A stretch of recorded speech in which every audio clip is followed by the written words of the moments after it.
샬롬 4월 8일 매일 말씀 묵상입니다. 오늘은 어제 성금요일이 지나고 예수님께서 무덤에 묻히신 날 아침입니다.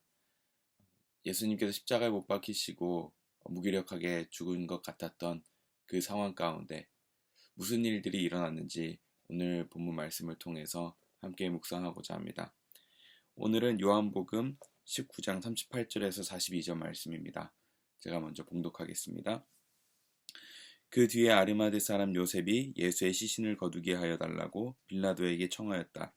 그는 예수의 제자인데 유대 사람이 무서워서 그것을 숨기고 있었다. 빌라도가 허락하니 그는 가서 예수의 시신을 내렸다.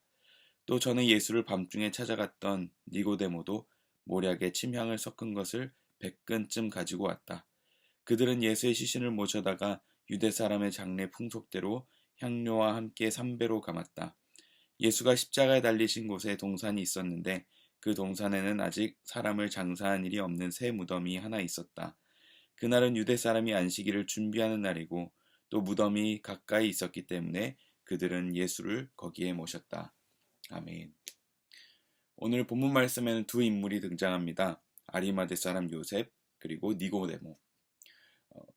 많이 등장하지 않는 인물이었지만 중요한 장면에서 두 사람 모두 본문 가운데 등장합니다. 먼저 아리마대 요셉.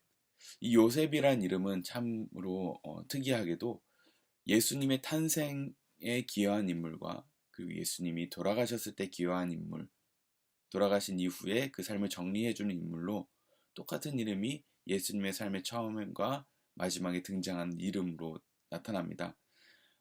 모두 다 아시겠지만 예수님이 태어나실 때에는 아버지로서 등장한 요셉이 등장하고요. 예수님께서 십자가상에서 못 박히시고 돌아가셨을 때에는 아리마대 사람 요셉이 등장합니다. 오늘 등장하는 아리마대 사람 요셉 그리고 이 니고데모는 공통점이 있습니다. 이 당시 사회에서 인정받았던 공의회 의원이었다는 사실 그리고 부유한 사람이었다는 사실입니다. 우리가 일반적으로 신앙을 갖기에 참으로 신앙을 갖기 어렵다고 하는 사람들, 예수님께서도 말씀하신 그 부류의 사람들이 누구입니까? 바로 부자입니다. 부자는 낙타가 바늘귀에 통과하는 것만큼 구원받기 어렵다고 한 그런 부류의 사람들이었는데 오늘 등장하는 이 두 사람은 부자였음에도 불구하고 끝까지 모두가 도망갔음에도 불구하고 끝까지 예수님을 챙겼던 그런 두 인물입니다. 오늘 이 두 인물을 통하여서 우리가 예수님을 따르는 제자인데 어떤 마음으로 어떤 모습으로 제자된 삶을 살아야 되는지 잠시 묵상하고자 합니다. 먼저 아리마대 사람 요셉을 함께 살펴보기 원합니다. 아리마대 사람 요셉은 이렇게 기록되어 있습니다. 어떤 사람이었는지 38절에 보면 그는 예수의 제자인데 유대 사람이 무서워서 그것을 숨기고 있었다. 예수님의 제자였다고 이야기합니다. 그런데 그것을 숨겼는데 유대 사람들이 무서워서 비밀스럽게 예수님을 따랐던 사람이라고 이야기합니다. 오늘 이 본문뿐만 아니라 마태복음에도 아리마대 사람 요셉이 등장하는데요. 마태복음에는 이렇게 기록되어 있습니다. 아리마대 출신으로 요셉이라고 한 부자가 왔다. 그도 역시 예수의 제자이다. 이 사람이 빌라도에게 가서 예수의 시신을 내어달라고 청하니 빌라도가 내어주라고 명령하였다. 여기도 부자라고 등장을 하죠. 부자이고 그리고 예수의 제자였지만 유대 사람이 무서워서 그 사실을 숨겼다고 이야기합니다. 그리고 또 요셉에 대해서 설명하는 부분이 또 다른 구절에도 등장합니다. 누가복음 23장 50절에서 51절에 보면 요셉은 산헤드린 공의의 의원이었다고 이야기합니다. 그리고 의롭고 선한 사람이라고 설명됩니다. 아리마대 요셉은 공의의 의원, 즉 산헤드린 공의의 의원이었다고 이야기합니다.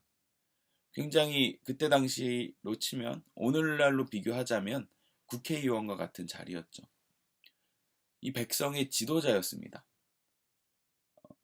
모든 법을 통하여서 백성들의 옳고 그름을 판단할 수 있고 그리고 백성들이 어떻게 살아가야 하는지 입법을 할 수 있는 그런 자리에 있었던 사람이었죠. 부자였고 그리고 제자였고 그리고 사내들인 공의회 의원이었던 그 요셉이었습니다. 그런데 그 요셉이 어떤 일을 했습니까? 빌라도에게 가서 예수의 시신을 거두게 해달라고 했습니다. 가장 중요한 순간에 다른 모든 제자는 예수님을 버려두고 도망갔습니다. 그러나 예수님을 따르는 내내 예수님이 사람들이 두려워서 예수님의 제자였던 것을 숨겼던 이 아리마대 요셉은 예수님이 돌아가셨을 때 그의 시신을 챙겼습니다. 그 시신을 챙겨서 어디에다가 장사했습니까? 41절에 보면 예수가 십자가에 달리신 곳에 동산이 있었는데 그 무덤에는 아직 사람을 장사한 일이 없는 새 무덤이 하나 있었다. 그 새 무덤은 누구의 무덤이었을까요? 마태복음 27장에 보면 그 무덤은 바로 아리마대 사람 요셉이 자신의 죽음을 예비해서 마련해 놓은 한 번도 시신을 안장해 놓지 않는 바위로 뚫어서 만든 무덤에 안장했다고 합니다. 이 아리마대 사람 요셉은 자기가 죽어야 될 곳에 예수님을 모셨다는 것이죠. 그리고 그 당시에 큰 부자가 아니면 자신의 무덤을 스스로 만들 수 없었습니다. 지금도 서울의 땅값이 비싸듯이 그 당시에도 예루살렘의 그 모든 지역에 사는 것도 쉽지 않았고 심지어 무덤을 만들어 놓는다는 것은 영원토록 거기를 쓸 수 있도록 허락을 받고 또 구매를 해야 되는 것이었기 때문에 큰 부자가 아니면 대부분 자신의 죽은 이후의 무덤은 누군가 묻혔던 자신의 조상이 묻혔던 곳에 거기에 같이 묻히곤 합니다. 그렇기 때문에 이 아리마대 사람 요셉은 정말 한 번도 쓰지 않았던 그 무덤에 그리고 자신이 죽은 다음에 묻혀야 될 그곳에 자신이 그곳에 들어간 것이 아니라 예수님을 그곳에 모셨다는 것. 유대 사람들이 자신들의 어떤 힘과 권력을 이용해서 예수님을 죽였다면 분명히 아리마대 요셉도 예수님의 제자였다는 것이 밝혀지면 그의 목숨은 보장되지 않는 상황이었던 것입니다.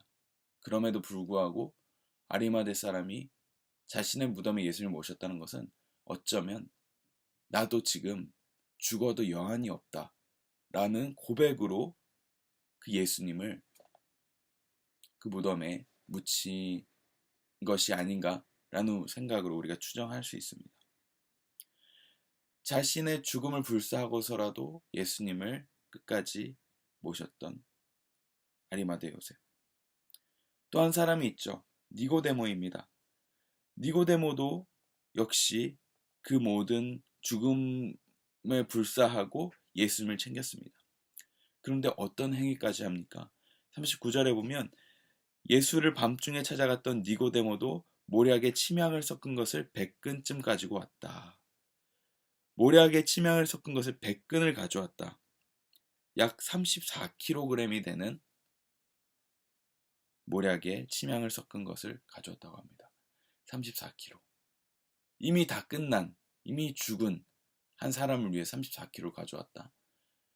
이 정도의 양을 가져왔다는 것은 왕을 무덤에 안장할 때 쓰이는 양과 똑같다고 합니다.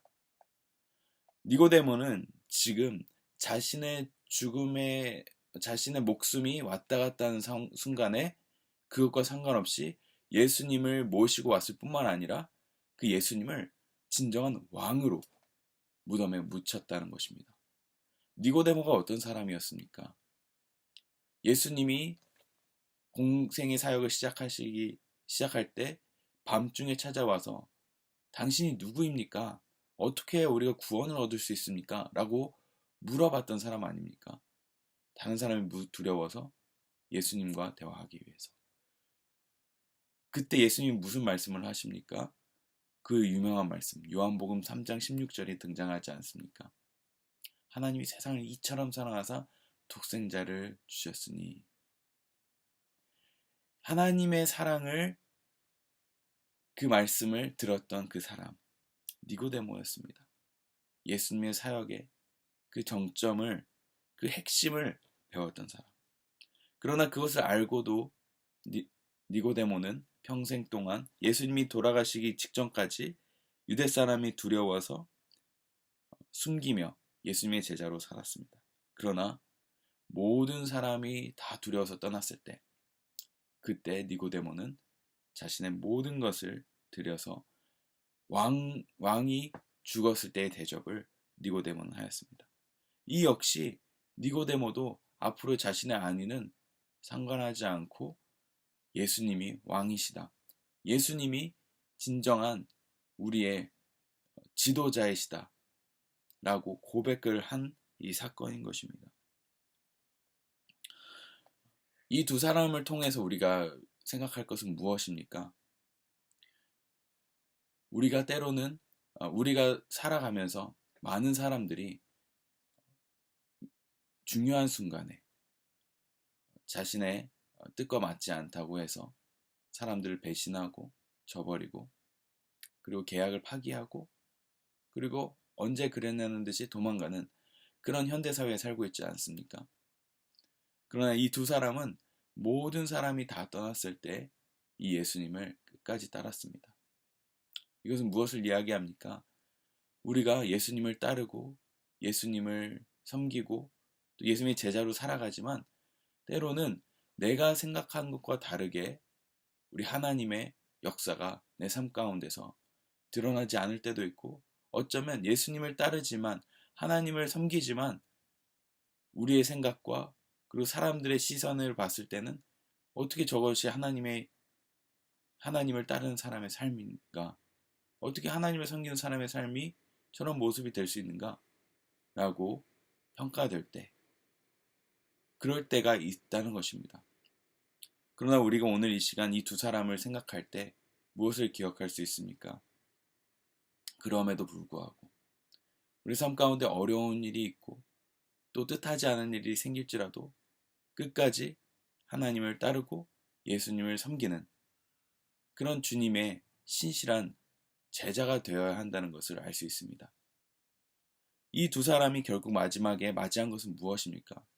모든 사람들이 예수님이 죽으신 것을 보고 조롱하고 희롱하고 고개를 절레절레 하면서 예수님의 모습을 비난하였고, 또 예수님을 따르는 자들도 비난하던 그런 상황 가운데 이들이 보여준 것은 그들의 신앙의 신실함이었습니다. 신앙의 일관된 모습이었습니다. 그 일관된 모습을 보여주었던 결과는 결국 예수님의 부활이었습니다.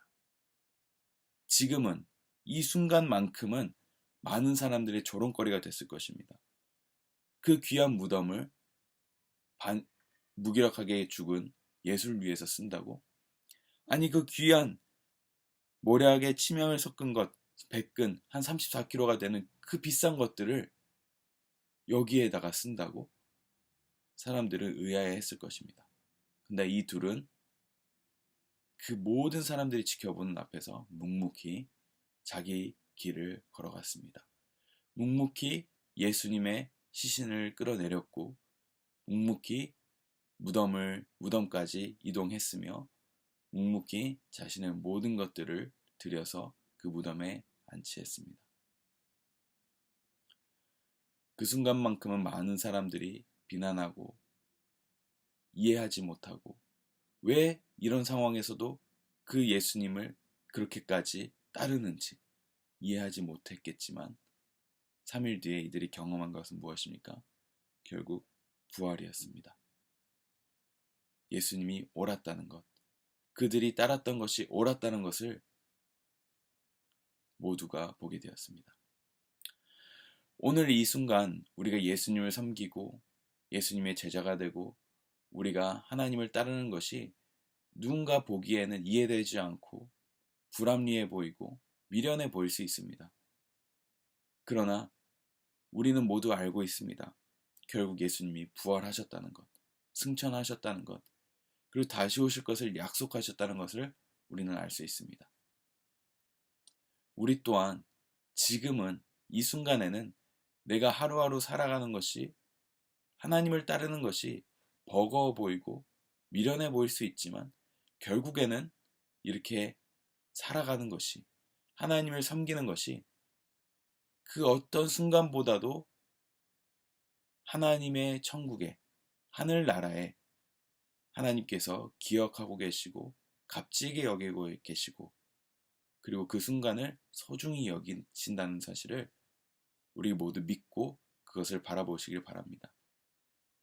오늘 이 아리마대 요셉과 니고데모는 성경 전반문 내내, 예수님께서 사역하시는 내내 숨어서 사역하였지만 결국에는 이렇게 예수님을 안치했던 것에 성경에 기록되어 있습니다. 이들의 이 용기와 이들의 신실함을 하나님은 지켜 세우고 계시고 칭찬하고 계신다는 것입니다. 우리 역시 우리 삶에서 어려운 일이 있고 힘든 일이 있을지라도 끝까지 예수님을 섬기고 하나님을 따르는, 예수님의 제자로 살아가는 저와 여러분 되시길 소망합니다. 기도하겠습니다. 하나님 아버지, 감사합니다. 예수님을 따르는 것, 예수님의 제자가 된다는 것은 리스크가 따르고 희생이 따르고 어려움이 따르는 삶인 줄 압니다. 그러나 주님, 오늘 아리마대 요셉과 니고데모가 보여주었던 것처럼 하나님, 우리가 끝까지 신실하게 주님을 따르는 제자가 되게 하여 주시옵소서.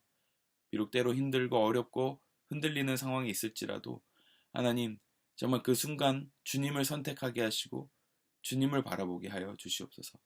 그리하여서 이 순간이 헛되지 않다는 사실을 기억하게 하시고 하나님께서 기뻐하신다는 사실을 우리가 믿음으로 바라보며 우리가 꿋꿋이 그리고 담담하게 묵묵히 주님의 길을 걸어가게 하여 주시옵소서.